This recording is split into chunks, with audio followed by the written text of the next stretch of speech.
Se supone que la reproducción tiene que ver con la supervivencia. Transmitir tus genes, criar a la siguiente generación y darlo por terminado. Pero la vida prehistórica no recibió ese mensaje. Algunas criaturas antiguas convirtieron todo el proceso en un espectáculo de terror que hace que la biología moderna parezca un cuento para dormir. Estamos hablando de seres que ponían huevos por la espalda, animales que daban a luz en el océano mientras aún parecían reptiles, y un caso especial que amamantaba a sus crías, sin tener pezones. La evolución se volvió creativa y a veces francamente inquietante. Si crees que los animales modernos son raros, espera a conocer a los extintos que trataban la reproducción como un proyecto de bricolaje sin instrucciones. Solo vibras, mucosidad y decisiones cuestionables. Mucho antes de que los mamíferos intentaran torpemente criar a bebés sin pelo y chillones, las criaturas prehistóricas ya estaban hasta el cuello en la paternidad experimental. La reproducción no se trataba solo de hacer más de uno mismo. Era una especie de competencia creativa, llena de prueba y error, en su mayoría error. Los primeros intentos de crear nueva vida ocurrieron en los océanos, donde criaturas como los trilobites y los peces antiguos simplemente lanzaban su material genético al agua. Y esperaban lo mejor. Romántico, ¿verdad? Sin cuidado parental, sin rituales de cortejo. Solo una versión evolutiva de rociar y rezar. Pero las cosas se pusieron raras rápidamente. Para el período cámbrico, hace más de 500 millones de años, la vida ya había comenzado a explorar formas extrañas de reproducción. Algunos animales incubaban huevos en sus propios cuerpos. Otros llevaban embriones internamente. Había criaturas parecidas a gusanos que se dividían en pedazos para reproducirse. Básicamente, si existía una forma extraña de tener crías, la vida antigua la intentó. Avancemos unos cientos de millones de años, y las cosas se volvieron aún más complicadas. Algunos peces empezaron a poner huevos en lugares muy específicos.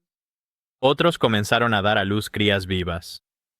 Los anfibios desarrollaron hábitos parentales extraños, como meter los huevos en sus espaldas o incluso en sus estómagos. La reproducción ya no era solo funcional. Se estaba volviendo teatral. Y no olvidemos que no estamos hablando de criaturas suaves y peludas. Estas eran criaturas como peces acorazados y sin mandíbulas, depredadores parecidos a cangrejos con extremidades afiladas como cuchillos, y prototetrápodos arrastrándose hacia la tierra con apenas el conocimiento evolutivo suficiente para causar un desastre. En la raíz de todo esto había una verdad evolutiva básica. Si una estrategia funcionaba, aunque fuera horripilante, se mantenía.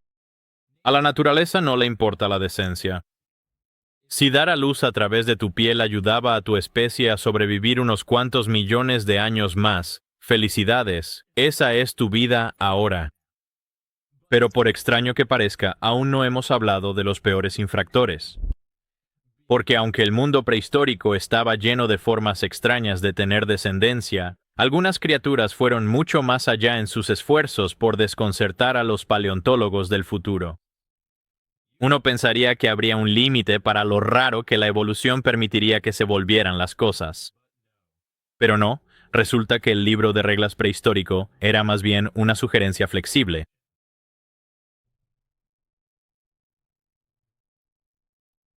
Antes de coronar al indiscutible campeón de la rareza reproductiva, demos un paseo por el Salón de la Fama de la Procreación Prehistórica, o posiblemente el Salón de la Vergüenza. Porque resulta que bastantes criaturas antiguas miraron a la evolución con escepticismo y dijeron, ¿y si no lo hiciéramos de la manera normal? Primero, Dinocephalosaurus. Imagina una serpiente marina con el cuello de una manguera de jardín, un depredador que se deslizaba por los mares triásicos de lo que hoy es China. Esperarías que pusiera huevos como cualquier reptil respetable, ¿verdad? Pues no. La evidencia fósil muestra que daba a luz crías vivas. Y no cualquier tipo de nacimiento. Del tipo en que se encontró al feto acurrucado dentro, completo con huesecillos diminutos. Este era un reptil que se saltaba por completo el paso del huevo. Piensa en una serpiente dando a luz en el agua, excepto que la serpiente mide casi 4 metros y tiene un cuello que podría hacerse nudos a sí mismo. Luego está Fuxian huya, un artrópodo del período cámbrico. Los científicos encontraron un fósil donde parecía estar llevando racimos de huevos debajo de la cabeza. No es precisamente un método de crianza cálido y tierno. Más bien parece una guardería prehistórica de facehugger. Los investigadores sospechan que esto era una forma temprana de cuidado de la prole, pero para los ojos modernos, parece que perdió una apuesta con la biología. Otro candidato, Miocetus, un ancestro temprano de las ballenas con problemas de compromiso. Vivía tanto en tierra como en agua, y lo que lo hace especial es un fósil que muestra un feto dentro del cuerpo de la madre, posicionado de cabeza.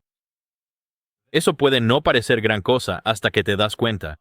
La mayoría de los mamíferos acuáticos dan a luz de cola primero para evitar que el bebé se ahogue. Este todavía estaba tan a medio camino con la tierra que arriesgaba asfixiar a su recién nacido solo por ser tradicional. Un compromiso reproductivo en su máxima expresión.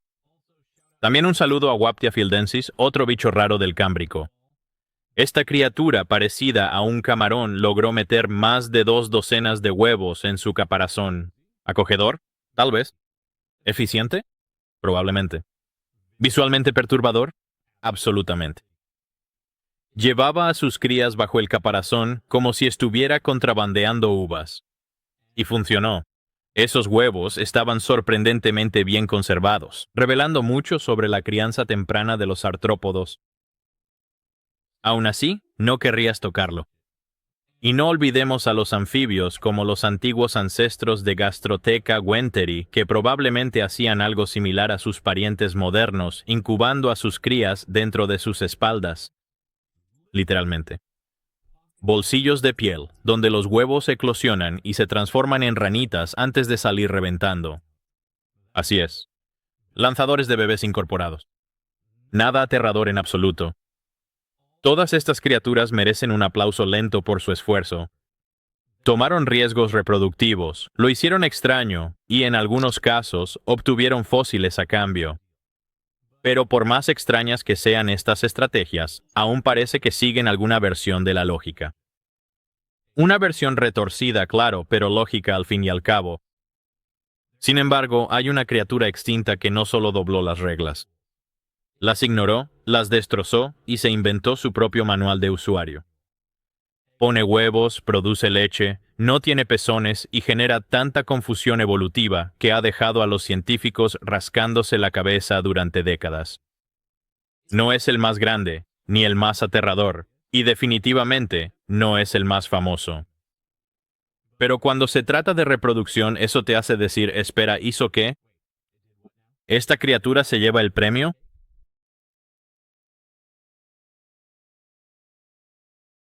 Hablemos de una criatura que era en parte mamífero, parte reptil y completamente fuera de su mente evolutiva. Conoce a Monotrematum pseudamericanum, un pariente extinto del ornitorrinco moderno, que, francamente, ya es lo suficientemente raro.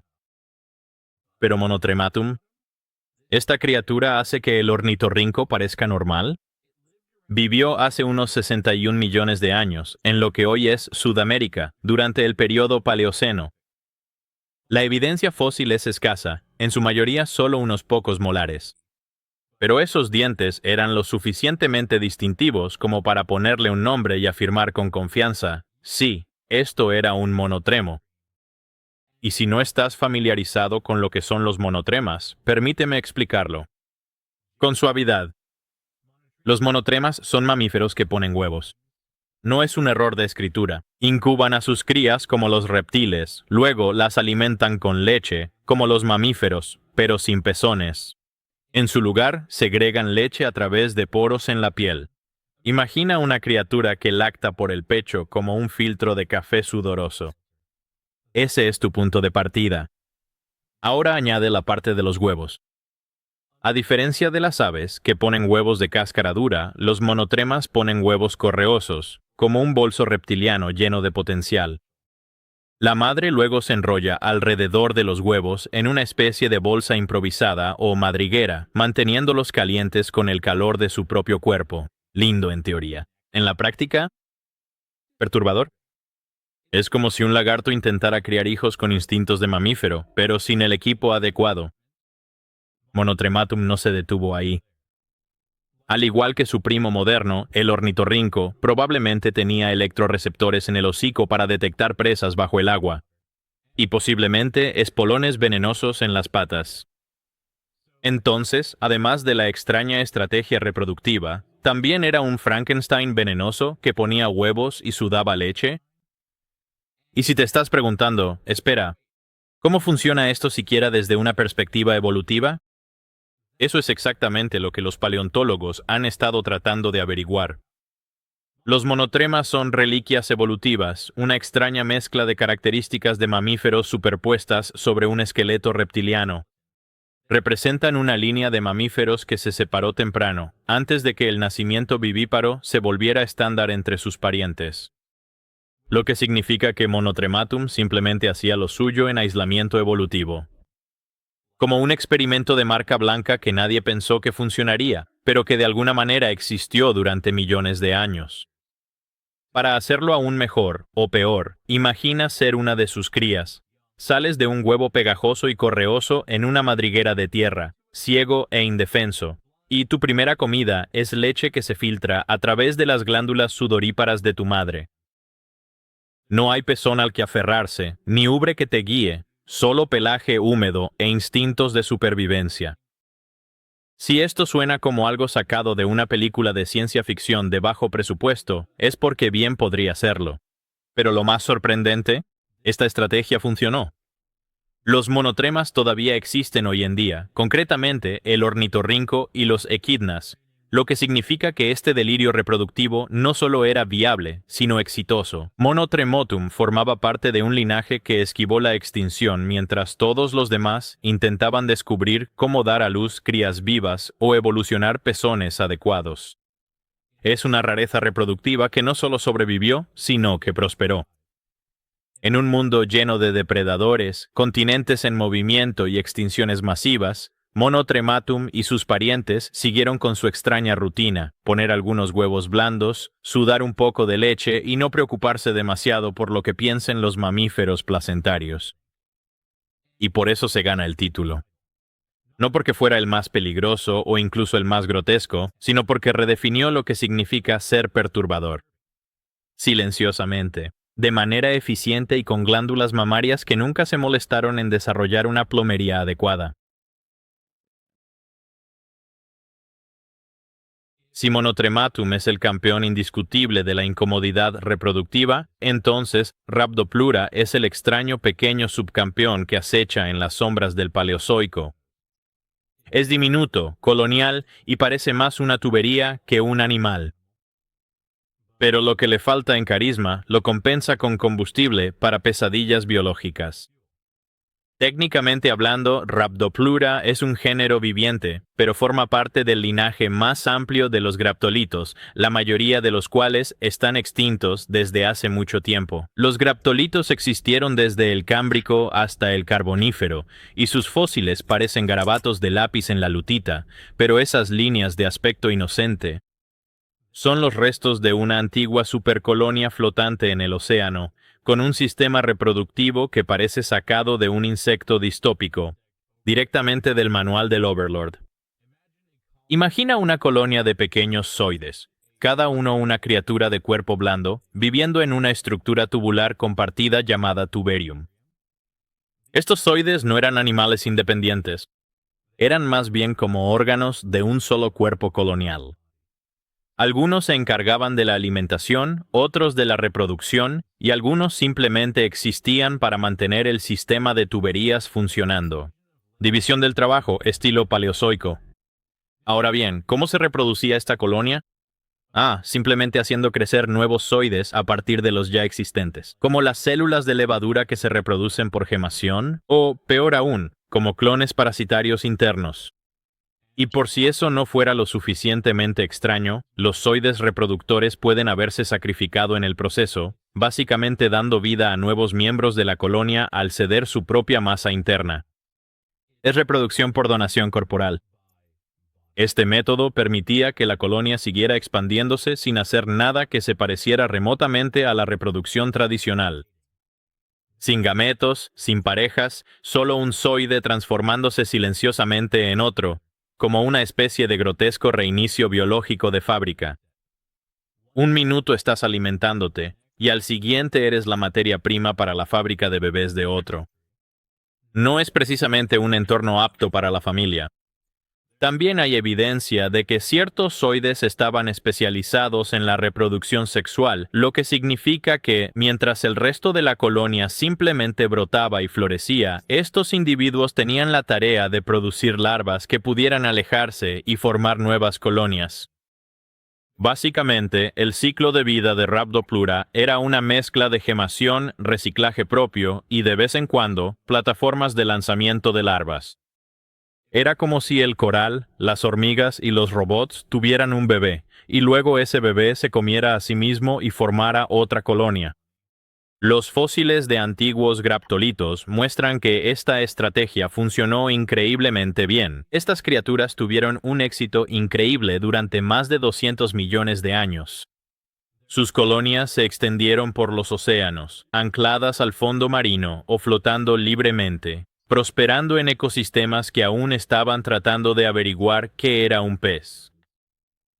Y sí, todo esto ocurría mientras criaturas más convencionales luchaban por evolucionar mandíbulas. Mientras los trilobites deambulaban torpemente con una fertilización externa básica, Rhabdoplura ya estaba perfeccionando una línea de producción interna que desdibujaba la frontera entre organismo y órgano. La reproducción no solo era perturbadora, estaba industrializada. Lo que lo hace aún más inquietante es que una versión de este horror todavía existe. Rhabdoplura sigue viva hoy en día, habitando el fondo marino en algunas partes del mundo, aún operando su línea de ensamblaje biológica. No está extinto, simplemente se mantuvo lo suficientemente discreto como para sobrevivir. Así que, aunque Monotrematum gana por su extrañeza absoluta en un paquete grande y de sangre caliente, Rhabdoplura merece un sombrío y pequeño aplauso de golf, por demostrar que no necesitas ser grande, aterrador o siquiera notorio para reproducirte de una manera que incomode profundamente a las personas. Es microscópico. Es antiguo. Sacrifica sus propios órganos para tener crías. Y todavía está ahí afuera, simplemente brotando en silencio en la oscuridad.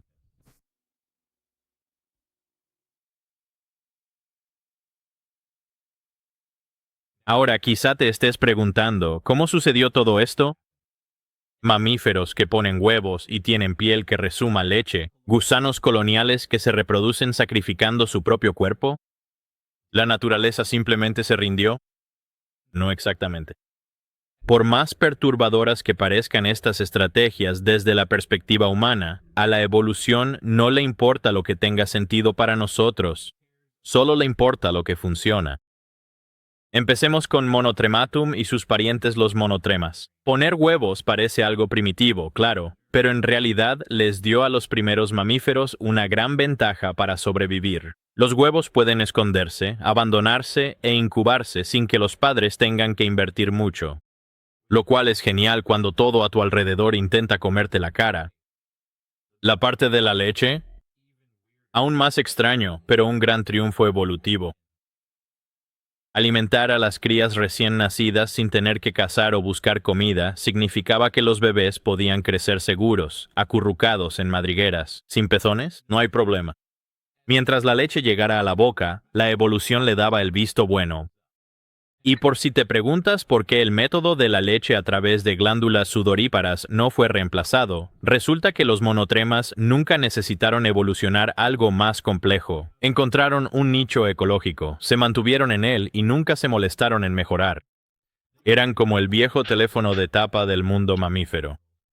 Anticuados tal vez, pero aún haciendo llamadas perfectamente bien. Luego está Rhabdoplura. Y el grupo de los graptolitos, la reproducción colonial puede parecer alienígena, pero todo se trata de eficiencia. En lugar de gastar energía produciendo montones de animales individuales con todos sus órganos, simplemente se especializaron. ¿Necesitas un alimentador? Haz crecer uno. ¿Necesitas un lanzador de larvas? ¿Generar una unidad reproductiva? ¿Necesitas una masa sacrificial para reciclar en nuevos zoides? Bueno, asqueroso, pero efectivo. Esta división del trabajo permitió a los graptolitos expandirse rápidamente, dominar los ambientes marinos y sobrevivir a condiciones que acabaron con criaturas más normales. En entornos donde los recursos son irregulares o el espacio es limitado, las colonias que pueden crecer sobre la marcha tienen una ventaja enorme. ¿Espeluznante? Sí. Pero la evolución es solo matemáticas. Vestida con un traje de carne, incluso estrategias reproductivas más extrañas, como el parto en reptiles marinos o las ranas que incuban en la espalda, se reducen al mismo principio: la supervivencia a través de la adaptación. El parto, por ejemplo, aparece una y otra vez en la evolución. No porque siempre sea mejor, sino porque en algunos entornos lo es. Si das a luz en aguas llenas de depredadores, saltarte la vulnerable etapa del huevo y parir un nadador en miniatura listo para escapar, tiene mucho sentido. Incluso si ese nadador estaba enrollado dentro de tu cuerpo como una muñeca rusa reptiliana. ¿Anfibios que incuban en la espalda? Es la misma historia. ¿Los huevos puestos al aire libre se los comen? ¿Huevos escondidos en la piel de tu espalda? Extraño, pero mucho más seguro. Algunas ranas antiguas incluso se volvieron completamente monstruosas, desarrollando sacos internos que incubaban crías vivas que salían por la boca. Nacimiento por la boca. Sí, eso existe. La verdadera lección aquí es que la evolución no planea, no diseña, solo improvisa. Cada estrategia reproductiva extraña fue el resultado de alguna criatura antigua que tropezó con una solución que le dio la mínima ventaja para sobrevivir, reproducirse y pasar ese espectáculo de rarezas a la siguiente generación.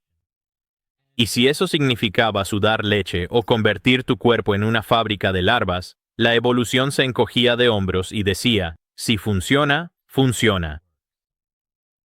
Aquí no hay ninguna moraleja.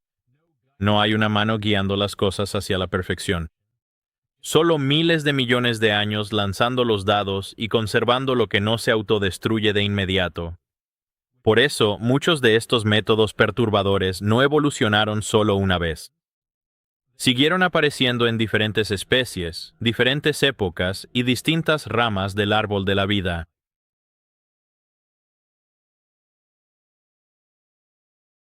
Si crees que toda esta locura reproductiva prehistórica quedó en el registro fósil donde pertenece, lo siento.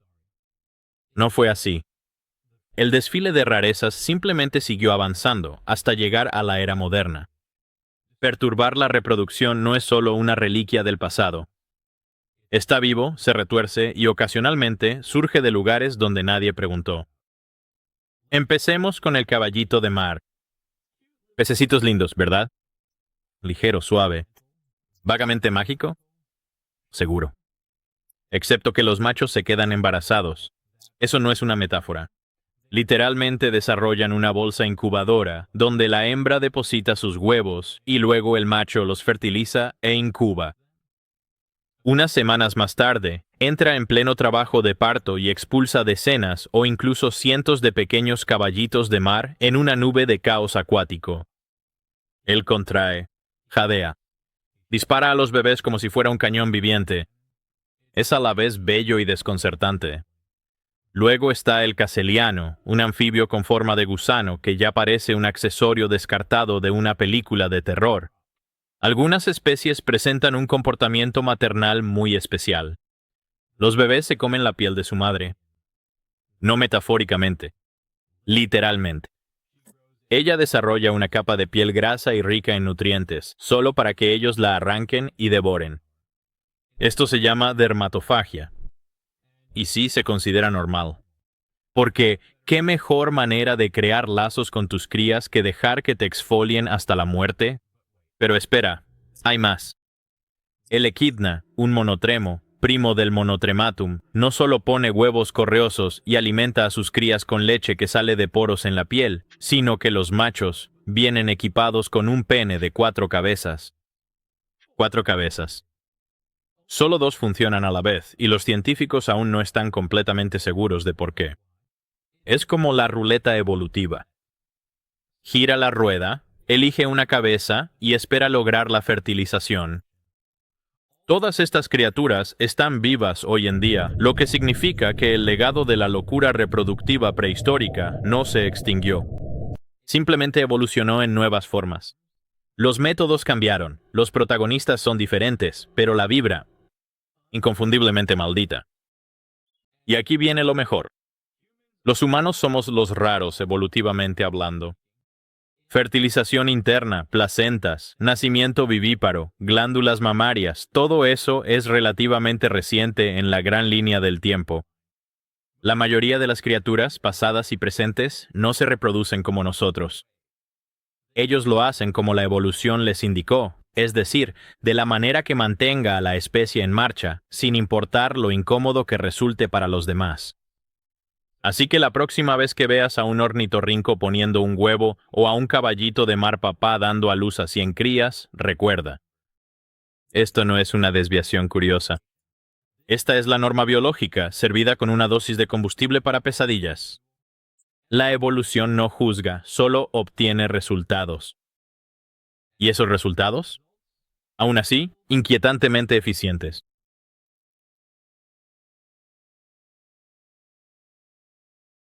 Después de todo esto, está bastante claro. La reproducción prehistórica no solo era extraña, era ciencia ficción en toda regla. Estamos hablando de criaturas que salían del cascarón a través de la piel, se alimentaban de glándulas sudoríparas, se clonaban a sí mismas con fábricas internas de zoides y daban a luz en los océanos antes de que los peces siquiera descubrieran los pulmones. La naturaleza lanzaba todas las ideas posibles para ver cuál funcionaba, y de alguna manera, muchas de ellas funcionaron. Si un biólogo alienígena viniera y pidiera ver las estrategias reproductivas de la Tierra, y le entregaras un monotremado, una Cecilia y un fósil de un camarón incubando con 30 huevos en la cueva de su cabeza, asumiría que la Tierra es un planeta de terror con temática biológica. Y honestamente, no estaría tan equivocado. Pero aquí está el asunto. Cada una de estas estrategias inquietantes fue una respuesta a problemas reales. ¿Cómo evitas que se coman tus huevos? ¿Cómo crías a crías indefensas en un entorno inestable? ¿Cómo esparces tus genes cuando no hay pareja a la vista?